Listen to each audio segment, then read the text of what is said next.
নমস্কার এভরিওয়ান, সবাই ওয়েলকাম করছি নতুন একটি রেসিপি দেখার জন্য। আশা করি আপনারা সবাই ভালো আছেন এবং সুস্থ আছেন। আজকে আমি দুর্দান্ত স্বাদের একটা চিপসের রেসিপি নিয়ে আসলাম। চিপস সাধারণত আটা, ময়দা অথবা চালের গুঁড়ো দিয়ে তৈরি করা হয়, তবে বেসন দিয়ে চিপস কখনো খেয়েছেন কিনা জানি না। আজকে আমি চাল ডালের একটা বেসন তৈরি করব। এই বেসন দিয়ে চিপস তৈরি করে নেব। একবারে খেতে কিন্তু দুর্দান্ত লাগবে। নতুন ধরনের এই চিপসের রেসিপিটি আশা করি আপনাদের ভালো লাগবে। আমি এখানে চাল ডালের একটা বেসন তৈরি করে নেব, তবে আপনারা চাইলে কিন্তু বেসন দিয়ে এই চিপসগুলো তৈরি করে নিতে পারেন। আর বেসনের চেয়ে আপনারা যদি চাল ডালটা ব্যবহার করেন এবং ঘরেই আপনারা বেসনটা তৈরি করেন, সে চিপসগুলো খেতে কিন্তু দুর্দান্ত লাগবে। এখানে আমি দুই প্রকারের ডাল ব্যবহার করলাম, ছোলার ডাল এবং মুসুর ডাল ব্যবহার করলাম, আর এখানে আতপ চালটা ব্যবহার করলাম। সবগুলো আমি 100 গ্রাম করে ব্যবহার করলাম। আর এখন মিক্স করে নিতে হবে। এরপরে যেটা করতে হবে, এই ডাল চালটা হালকা করে একটু ভেজে নিব। ভেজে নেওয়ার পরে গুঁড়ো করে নিতে হবে। এভাবে তৈরি করলে বেসনের ফ্লেভারটাও ভালো আসবে, তাছাড়া খেতে ভালো লাগবে। এবার আপনাদের চুলায় নিয়ে যাচ্ছি। আমি একটা কড়াই বসিয়েছি, এবার চাল ডালটা দিয়ে দিতে হবে। হালকা আছে 2 থেকে 3 মিনিটের মতো ভেজে নিতে হবে। সাধারণত চিপস কিন্তু বাচ্চাদের ভীষণ প্রিয়। আপনারা বাজার থেকে না কিনে স্বাস্থ্যসম্মতভাবে ঘরেই তৈরি করতে পারেন। আর এই নতুন ধরনের চিপস আমার মনে হয় বাচ্চা থেকে বড় সবার পছন্দ হবে। তাছাড়া এই চিপসগুলো একবার তৈরি করে রেখে পুরো বছর সংরক্ষণ করে খেতে পারেন। একবার হলো ট্রাই করে দেখতে পারেন।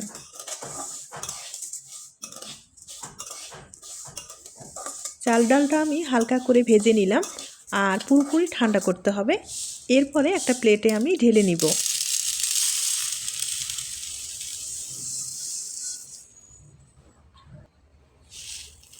চাল ডালটা আমি পুরোপুরি ঠান্ডা করে নিলাম। আর এখন যেটা করতে হবে, ব্লেন্ডারে গুঁড়ো করে নিতে হবে। তবে আবারও বলছি, আপনারা চাইলে কিন্তু বেসন দিয়ে তৈরি করে নিতে পারেন। আর বেসনেরটা তৈরি করলে অবশ্যই কিন্তু চালের গুঁড়ো একটু ব্যবহার করতে হবে, তাহলে চিপসগুলো মুসমুসে হবে, খেতে ভালো লাগবে।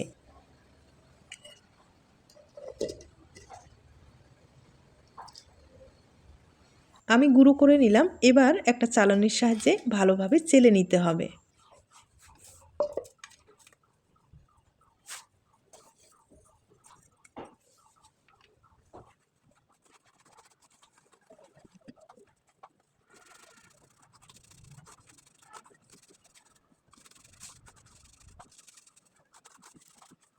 বেসনটা আমি ভালোভাবে চেলে নিলাম, আর অবশিষ্ট যে অংশগুলো আছে এগুলো কিন্তু আবার গুঁড়ো করে নিতে হবে।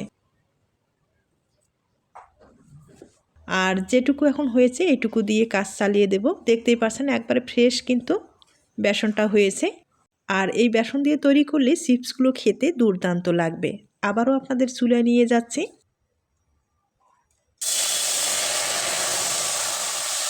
কড়াইয়ে পরিমাণ মতো জল ব্যবহার করলাম। জলের পরিমাণটা একটু বেশি লাগবে। এরপরে এখানে 1 চামচ তেল ব্যবহার করলাম। এখন স্বাদ মতো লবণ ব্যবহার করতে হবে। তবে চিপস যেহেতু, লবণের পরিমাণটা কিন্তু একটু বুঝেই ব্যবহার করতে হবে। এরপরে চিপসের কালারটা ভালো আসার জন্য সামান্য পরিমাণে একটু হলুদ গুঁড়ো ব্যবহার করলাম। তবে আপনারা চাইলে সামান্য পরিমাণে ফুড কালার ব্যবহার করতে পারেন, তাহলে চিপসের কালারটা কিন্তু খুব ভালো আসবে। আর হয়তোবা আপনারা ভাবতে পারেন যে হলুদ গুঁড়োটা দিলে চিপসগুলো খেতে গন্ধ করবে কিনা। একবারেই না, তবে সামান্য পরিমাণে ব্যবহার করতে হবে। আর আপনারা চাইলে কিন্তু স্কিপ করতে পারেন, কোনোটাই ব্যবহার করার দরকার নেই, শুধু বেসন দিয়ে তৈরি করে নিতে পারেন। আর আমি সামান্য পরিমাণে কালারটা ভালো আসার জন্য এখানে কিন্তু হলুদ গুঁড়োটা ব্যবহার করলাম। ভালোভাবে বলক আসতে হবে। ভালোভাবে বলক আসার পরে এখানে আমি বেসনটা দিয়ে দিলাম। আর বেসনটা কিন্তু এমনভাবে দিতে হবে, জলের পরিমাণটা কিন্তু বেশি লাগবে, কারণ 2-4 মিনিটের মতো ভালোভাবে সিদ্ধ করে নিতে হবে। ভালোভাবে সিদ্ধ না করলে বেশি দিন সংরক্ষণ করা যাবে না। সেক্ষেত্রে চিপসগুলো যখন ভেজে নেবেন, তেলে দেওয়ার সাথে কিন্তু ফুলবে না। তার জন্য অবশ্যই ভালোভাবে সিদ্ধ করে নিতে হবে। আমি একটা ঢাকনা দিয়ে দিলাম, আর প্রায় 5 থেকে 7 মিনিটের মতো লো আঁচে সিদ্ধ করে নেব।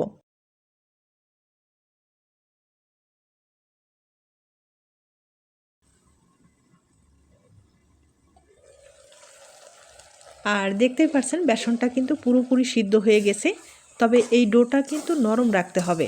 শক্ত করা যাবে না। সাধারণত যে চালের গুঁড়োগুলো তৈরি করা হয় একটু শক্ত করেই তৈরি করা হয়, সেভাবে কিন্তু তৈরি করা যাবে না। আর হয়তো বা আপনারা দেখে বুঝতে পেরেছেন।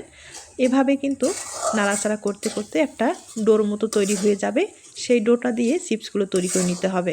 তবে আবারও বলছি, এই ডোটা নরম রাখতে হবে।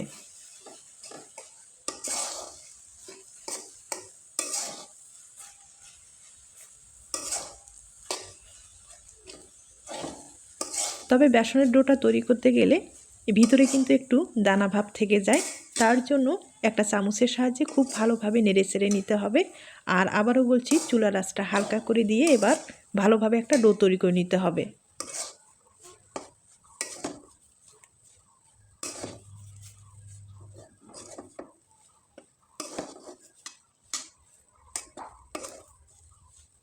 ডোটা আমি তৈরি করলাম, এবার একটা প্লেটে ঢেলে নিব।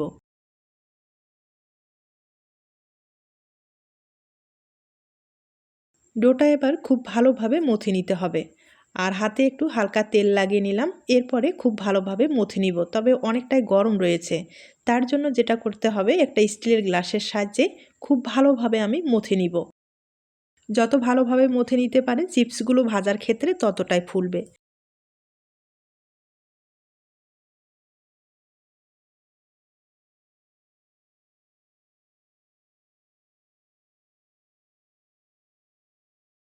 আমি কিছুক্ষণ খুব ভালোভাবে গ্লাসের সাহায্যে মুথে নিলাম। এবার হাত দিয়ে একটা ডো তৈরি করে নিতে হবে। আর ডোটা কিন্তু খুব ভালোভাবে এবার নরম হয়েছে। যত নরম হবে চিপসগুলো তৈরি করতে ততটা সুবিধা হবে এবং ভাজার ক্ষেত্রে অনেক বেশি ফুলবে। তাই অবশ্যই একটু সময় নিয়ে ভালোভাবে ডোটাকে মুথে নেবেন।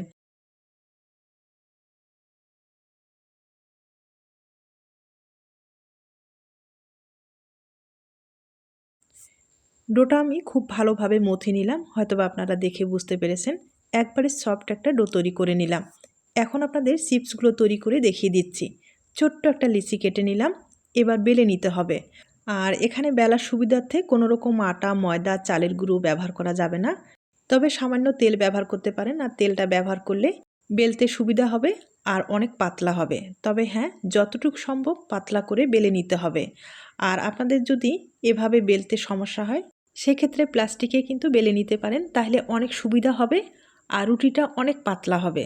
যত পাতলা করে বেলে নেবেন ততটাই কিন্তু চিপসগুলো ভাজার ক্ষেত্রে ফুলবে। আর যদি মোটা হয় সেক্ষেত্রে কিন্তু চিপসগুলো ফুলবে না আর খেতেও অতটা ভালো লাগবে না। তাই অবশ্যই যতটুকু সম্ভব পাতলা করে বেলে নিতে হবে। এরপরে একটা ছোট্ট কুকি কাটার দিয়ে আমি গোল করে কেটে নিব।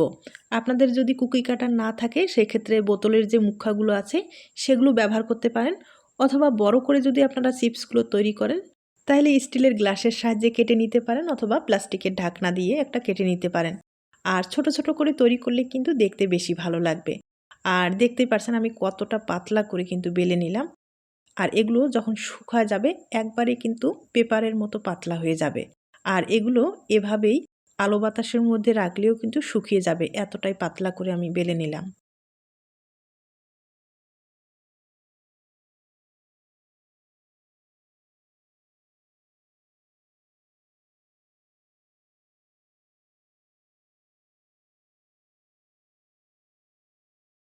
একইভাবে আমি আরেকবার বেলে দেখিয়ে দিচ্ছি।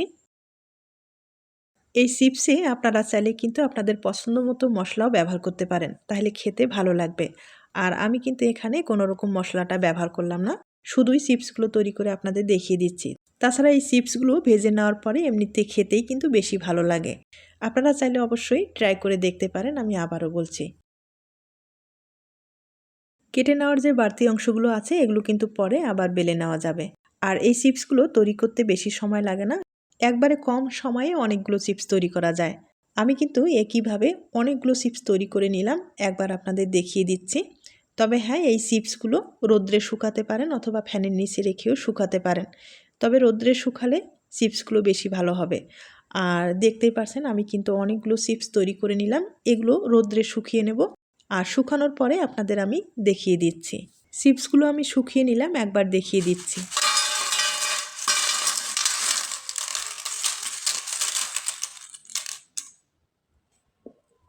দেখতেই পারছেন চিপসগুলো শুকানোর পরে কতটা সুন্দর হয়েছে, একবারে কিন্তু মুচমুচে হয়েছে, দেখতেই পারছেন। আর এভাবে যদি আপনারা শুকিয়ে সংরক্ষণ করেন তাহলে কিন্তু পুরো বছর সংরক্ষণ করতে পারবেন, কোনো রকম সমস্যা হবে না।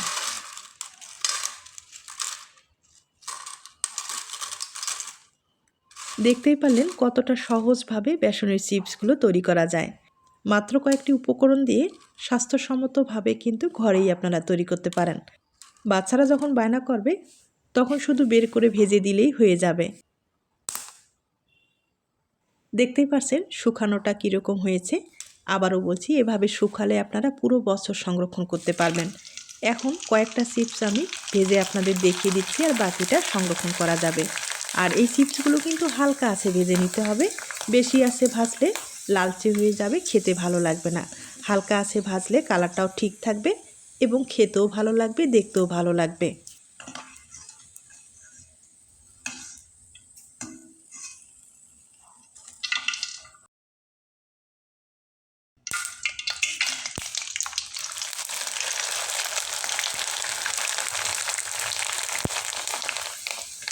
চিপসগুলো দেখতেই পারছেন তেলে দেওয়ার সাথে ফুলে কিন্তু ডবল হয়ে যাচ্ছে। আর আবারও বলবো, যখন আপনারা বেলে নেবেন অবশ্যই কিন্তু পাতলা করে বেলে নেবেন। আর যতটুকু সম্ভব ডোটা ভালোভাবে মথে নিতে হবে। যত ভালোভাবে মথে নিতে পারেন ততটাই কিন্তু এই যে ভাজার ক্ষেত্রে ফুলবে, খেতেও ভালো লাগবে, তাছাড়া চিপসটা কিন্তু অনেক নরম হবে।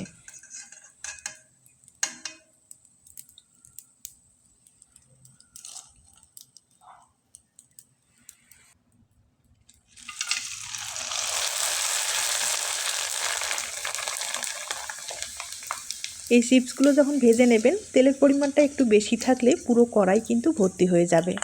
এটা আমার মুখের কথা না, আপনারা চাইলে ট্রাই করতে পারেন। আর যে পদ্ধতিটা আমি আপনাদের বললাম বা দেখালাম, এই পদ্ধতিতে যদি আপনারা চিপসগুলো তৈরি করেন আশা করি আমারটার চেয়ে আপনারগুলো বেশি ভালো হবে।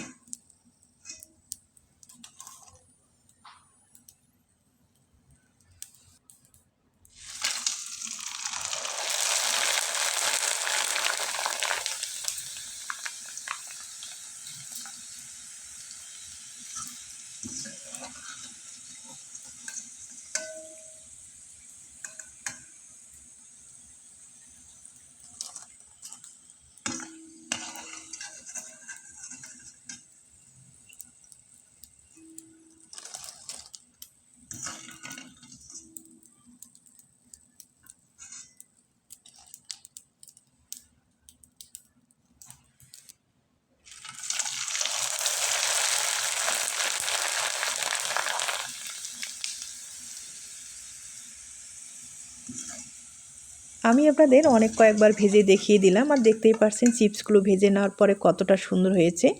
আমার এই সহজ সরল রেসিপিগুলো আপনাদের কাছে যদি ভালো লেগে থাকে বা আপনার কোনো উপকারে আসতে পারে তাহলে কিন্তু একটা লাইক দিতে পারেন। এবার আমি কয়েকটা ভেঙে আপনাদের দেখিয়ে দিচ্ছি।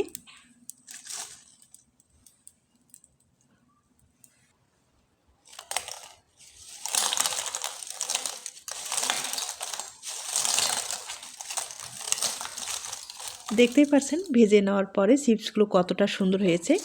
বাজারের চিপসের চেয়ে কোনো অংশে কম হয়নি, আপনারা হয়তোবা দেখে বুঝতে পেরেছেন।